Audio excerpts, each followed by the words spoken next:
गर्मियों की छुट्टियों का एक अलग ही मजा होता है। स्कूल बंद होता है और मस्ती करने का फुल टाइम मिलता है। ये कहानी भी ऐसी ही एक समर वेकेशन की है। 1998 की बात है। 16 साल की निशा और उसका 13 साल का छोटा भाई अमन उस साल की समर वेकेशन के लिए बहुत एक्साइटेड थे, क्योंकि वो करीब 10 साल बाद अपने नाना नानी से मिलने जा रहे थे। उनके नाना नानी शिमला हिल स्टेशन के पास एक छोटे से गांव में रहते थे। एक पुराना सा खेत वाला फार्म हाउस, जहां कभी भी लाइट चली जाती थी। पर अमन और निशा बहुत एक्साइटेड थे। ये पहली बार था जब वो अपने पेरेंट्स के बिना ट्रैवल कर रहे थे। एक लंबा सफर तय करके उनकी ट्रेन शिमला में रुकी। स्टेशन पर सिर्फ वो दोनों ही उतरे। उतरते ही उन्होंने अपने नाना नानी को देखा और बैग्स उठाकर उनकी तरफ दौड़ पड़े। नाना नानी बिल्कुल वैसे ही लग रहे थे जैसे उनकी यादों में थे, बस अब थोड़े कमजोर हो गए थे। उस समय तेज धूप पड़ रही थी और काफी गर्मी थी, लेकिन उसके बावजूद उनके नाना नानी ने शॉल ओढ़े हुए थे। उनकी आंखों में एक अजीब सा खालीपन था। चेहरे पर मुस्कुराहट तो थी, लेकिन बहुत ही नकली सी। लेकिन अमन और निशा का ध्यान इन चीजों पर गया ही नहीं। वो तो अपने नाना नानी से मिलकर बहुत खुश थे। पूरी कार राइड में दोनों अपनी ट्रेन के सफर की स्टोरी सुनाते रहे। नाना नानी ज्यादा कुछ नहीं बोले, सिर्फ हाँ में हाँ मिलाते रहे और बार बार गाड़ी के रियर व्यू मिरर से उन्हें देखते रहे। शिमला से करीब 1 घंटा कार ड्राइव करके वो लोग घर पहुंच गए। उनके नाना नानी का एक बड़ा सा फार्म हाउस था, पर काफी पुराना हो चुका था। पीली दीवारें और चारों तरफ जंगली घास। ऐसा लग रहा था कि जैसे उस घर को कोई मेंटेन ही नहीं करता है। दूर दूर तक कोई और घर नहीं था। रात हो चुकी थी तो आसपास कुछ दिखाई भी नहीं दे रहा था। घर के बाहर वरांडा में एक पुरानी रॉकिंग चेयर थी, जो बिना हवा के भी हल्की हल्की हिल रही थी। अमन ने मजाक में बोला कि ऐसी ही जगह पर हॉरर मूवीज शूट होती हैं, और दोनों भाई बहन हंस पड़े। घर के अंदर सब कुछ पुराना था। ब्लैक एंड व्हाइट फोटोज, लकड़ी का फर्नीचर और एक अजीब सी स्मेल, जैसे कुछ सड़ रहा हो। जब दोनों ने मुंह बनाया तो नानी मुस्कुराते हुए बोली, ये गोबर की स्मेल है, खेतों से आ रही है। ये कहकर नानी किचन में चली गई और नाना जी ने उन्हें उनका रूम दिखाकर खाने के लिए आने को बोला। उनका रूम काफी बड़ा था, पर खिड़की से सिर्फ अंधेरा और लंबी घास दिख रही थी। थोड़ी देर बाद नानी ने खाने के लिए बुलाया। सब डिनर के लिए बैठ गए। नाना नानी उनके साथ डाइनिंग टेबल पर बैठे तो सही, पर उन्होंने कुछ खाया नहीं। बस यही रिपीट करते रहे कि वो दोनों कितने खुश हैं कि बच्चे आए हैं। ये बात दोनों बच्चों को पहले तो बहुत अजीब लगी, पर वो दोनों अपने नाना नानी से 10 साल बाद मिल रहे थे। शायद उनकी नाना नानी ने उन्हें बहुत ज्यादा मिस किया था। डिनर के बाद निशा और अमन अपने रूम में चले गए। थोड़ी देर बाद नाना जी कमरे में आए। गुड नाइट कहकर नाना जी ने लाइट ऑफ की और जाने से पहले बोला, रात में यहाँ कई जानवरों की आवाजें आती हैं, डरना नहीं और कमरे के बाहर बिल्कुल भी मत निकलना। ये कहकर नाना जी उनके कमरे से चले गए और थके हुए बच्चे कब सोए उन्हें पता ही नहीं चला। हर बार कोई नया सॉफ्टवेयर मिलता है, प्रॉमिसिंग लगता है, पर फिर एक्सेस के लिए वेट करना पड़ता है और एंड में कुछ नहीं मिलता। लेकिन विक्रांत का टूल अलग है, ना वेट ना कोड, बस खोलते ही काम शुरू। सिर्फ कुछ टाइम इसे यूज किया और बैलेंस रिसीट्स बदलने लगे। आओ देखते हैं कि ये वर्क कैसे करता है। लेफ्ट साइड पर असिस्टेंट का प्रेडिक्शन, राइट साइड पर प्लेटफॉर्म एंटर करते हैं। आप एक ऑटोमेटिक एग्जिट सेट करते हो ड्रॉप से पहले और बूम, सब परफेक्टली मैच होता है। चलिए एक बार और ट्राई करते हैं। असिस्टेंट ने फॉल पॉइंट बताया 4.29, फॉलो किया और वेट किया। लो, फिर से परफेक्ट रिजल्ट मिला। आजकल कई लोग अपने रिजल्ट शेयर कर रहे हैं।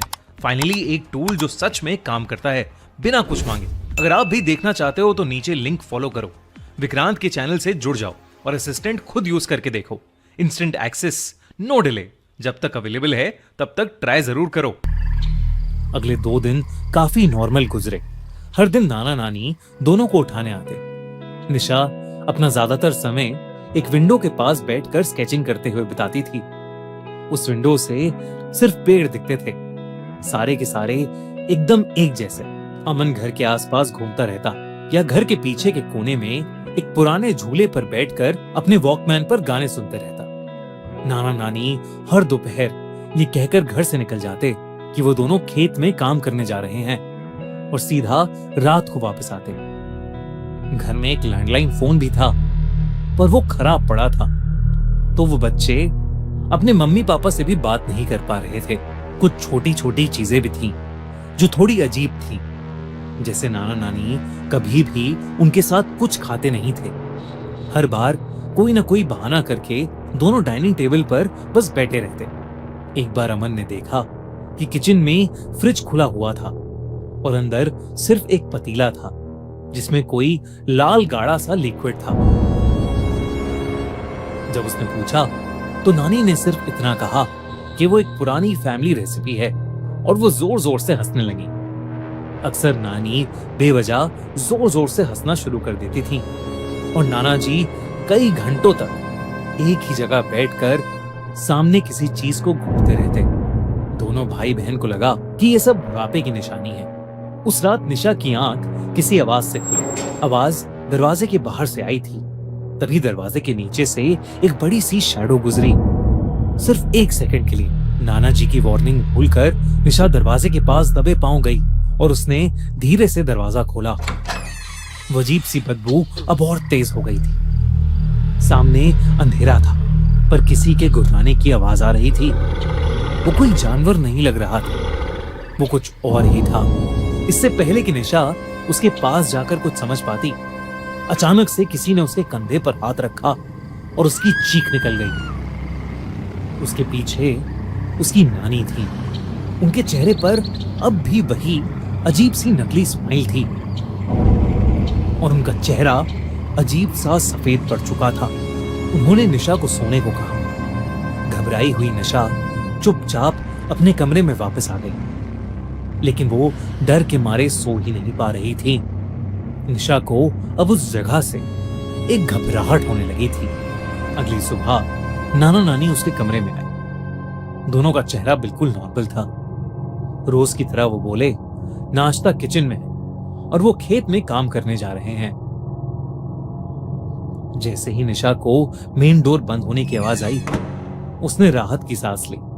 उस दोपहर अमन बाहर झूले पर बैठकर अपना हॉलिडे होमवर्क कर रहा था जब उसे घर के अंदर से कुछ बच्चों के खेलने की आवाज आई।